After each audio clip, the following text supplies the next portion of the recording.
सोचिए साथियों, एक वायरल वीडियो ने स्मृति ईरानी को याद दिला दिया कि वो महिला और बाल कल्याण मंत्री हैं।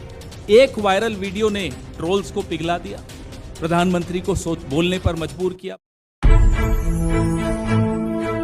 पर हमारी महिला नेत्रियां इस मुद्दे पर ज़्यादा प्रखर होती हैं, तो आज ये हमने तय किया कि हम में से कोई भी सहज नहीं हो पाया जब से ये वीडियो हम लोगों ने देखा। पुरुष हो या महिला, बात महिला पुरुष की नहीं है, बात मानवता की है, बात भारतीयता की है। प्रधानमंत्री जी भी तब बोले जब उनके ट्रोल्स तक पिघल गए। ये इतनी भयावह घटना थी कि भारतीय जनता पार्टी के ट्रोल्स जब पिघलने लगे तब मोदी जी को लगा कि अब उन्हें कुछ बोलना चाहिए, और बोलते हुए भी अपनी मंशा उन्होंने स्पष्ट कर दी। बात मणिपुर की, लेकिन अपने ट्रोल्स को इशारा कर दिया कि राजस्थान और छत्तीसगढ़ की दिशा में अब बात करना शुरू करी, और कल से आपने देखा उन्होंने शुरू की भी। माफ़ कीजिएगा प्रधानमंत्री जी, न राजस्थान के मुख्यमंत्री अशोक गहलोत जी, न छत्तीसगढ़ के मुख्यमंत्री भूपेश बघेल जी इतने निर्लज हैं कि इस तरह की कायराना बात वो करेंगे। घंटों में गिरफ्तारियां होती हैं इन दोनों राज्यों में। बिल्कुल नो टॉलरेंस क्राइम के प्रति हमारे राज्यों में आप देखेंगे। मैं आपको एनसीआरबी का 2021 की रिपोर्ट बता रहा हूं। टॉप पहले पेज पे जितने राज्य हैं 2021 में, ये सब भाजपा के पास थे। अब इसमें से हिमाचल और कर्नाटक हमारे पास अब आया है। आसाम, हरियाणा, मध्य प्रदेश, उत्तराखंड, उत्तर प्रदेश, अरुणाचल, हिमाचल, कर्नाटक, मेघालय, सिक्किम, त्रिपुरा, ये टॉप के मैं आपको बता रहा हूं क्राइम अगेंस्ट विमेन। इसलिए प्रधानमंत्री को बोलने से पहले अपनी ही सरकार के आंकड़े देखने चाहिए और फिर इस तरह की कायराना बात करनी चाहिए जो उन्होंने कल की। और जो व्यक्ति पंचायत से लेकर लोकसभा तक अपने नाम से वोट मांगने निकलता हो, उसको इस तरह की बात, माफ कीजिएगा, इस तरह की निर्लज बात करते हुए थोड़ा सोचना चाहिए था। ये प्रधानमंत्री को शोभा नहीं देता। आपके अपने मणिपुर के जो मुख्यमंत्री हैं भाजपा के, ये डबल इंजन का जो एक इंजन है, उनकी जो टिप्पणी आई वो और चौंका देने वाली थी कि ऐसे तो सैकड़ों किस्से हुए हैं हमारे यहां, तो ऐसे सैकड़ों वारदातें हुई हैं, इसीलिए इंटरनेट बंद कर दिया था। आप सोचिए साथियों, एक वायरल वीडियो ने स्मृति ईरानी को याद दिला दिया कि वो महिला और बाल कल्याण मंत्री हैं। एक वायरल वीडियो ने ट्रोल्स को पिघला दिया, प्रधानमंत्री को बोलने पर मजबूर किया, भले उन्होंने 36 सेकंड बोला हो और भले ही उसमें भी वो राजनीति खेल गए हो, लेकिन एक वायरल वीडियो क्या क्या कर सकता है। आप सोचिए जिस दिन ये मीडिया प्रधानमंत्री को आईना दिखाना शुरू कर देगा, इस सरकार को आईना दिखाना शुरू कर देगा, आप सोचिए क्या होने वाला है। हम तो उस दिन की इंतजार कर रहे हैं। वाजपेयी जी ने 2002 में इन्हें राजधर्म का स्मरण दिलाया था। आज इन्हें फिर से राजधर्म का स्मरण हम दिलाते हैं। इनके मुख्यमंत्री को राजधर्म का स्मरण इन्हें दिलाना चाहिए। और इनकी राज्यपाल,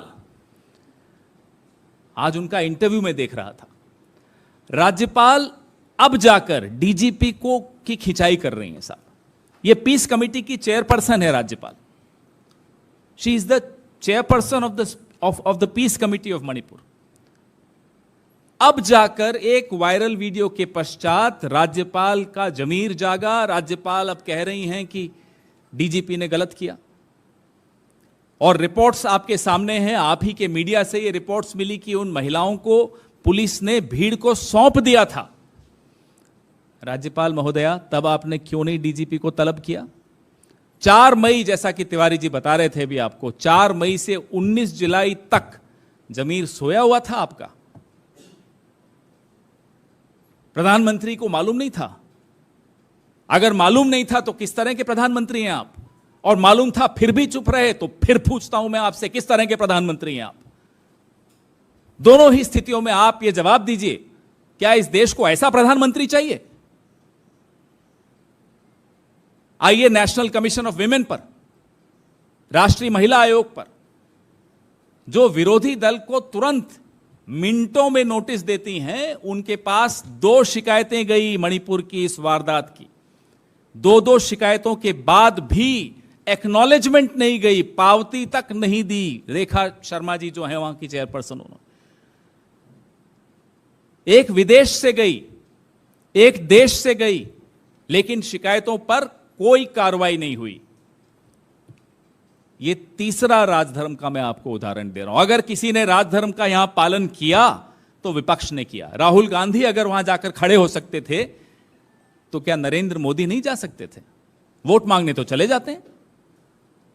जब आप वोट मांगने जा सकते हो, पूरी लफ्फाजी करते हो वहां जाकर, वहां आप क्या खड़े होकर लोगों को जुड़ने की अपील नहीं कर सकते थे? और you don't have the confidence that you have any moral authority left. आपको लगता ही नहीं है आपके पास कोई नैतिक बल बचा है कि आप इस तरह की अपील कर सकें।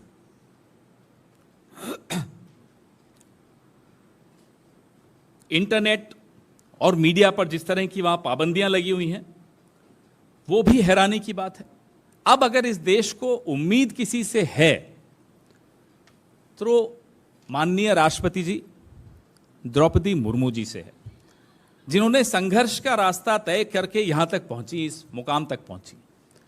आप, कम से कम आपसे यह उम्मीद है राष्ट्रपति जी कि आप अपनी जो संविधान में निहित आपकी जो शक्तियां हैं उनका उपयोग करिए, और ऐसी सरकार जो मणिपुर में है, जो इसलिए दुखी है कि ये वीडियो वायरल क्यों हो गया, इसलिए नहीं दुखी है कि वहां ऐसे सैकड़ों केसेस हुए हैं, उस पर कोई दुख नहीं उन्हें। उस सरकार को आप डिसमिस कीजिए। जैसा कि तिवारी जी ने कहा, हमारी जो मांग है वो बड़ी स्पष्ट है। संसद में प्रधानमंत्री विस्तृत एक स्टेटमेंट अंदर दीजिए। सीढ़ियां चढ़ के साहब थोड़ा सा जहमत उठाइए। हवाई जहाज में तो बड़ा दौड़ते दौड़ते सीढ़ियां चढ़ते हो जब बाहर जाना होता है, जब लौटते हैं तो धीरे धीरे उतरते हो। बड़ा दुख होता है आपको हिंदुस्तान लौटते हुए। 4 सीढ़ियां तय कर लीजिए, वो सफर तय कर लीजिए। पार्लियामेंट के भीतर से जाकर बोलिए इसमें आपको क्यों शर्म आ रही है। इन्हें शिकायत है कि राहुल गांधी वहां क्यों गए। शर्म करो, गए तो आपने तो वहां जाना भी उचित नहीं समझा। एक व्यक्ति है जो राजधर्म निभा रहा है, वो है विपक्ष का धर्म निभा रहा है, वो है राहुल गांधी। तो अब इस तरह की जो हल्की राजनीति है प्रधानमंत्री को शोभा नहीं देती, उनकी सरकार को, उनके ट्रोल आर्मी को, पूरी सरकार ही एक तरह से ट्रोल आर्मी बनी हुई है, इनको नहीं देती। इन्हें चाहिए कि अब वो अपनी ये रिवायत बदलें और प्रधानमंत्री इस पर जवाब दें।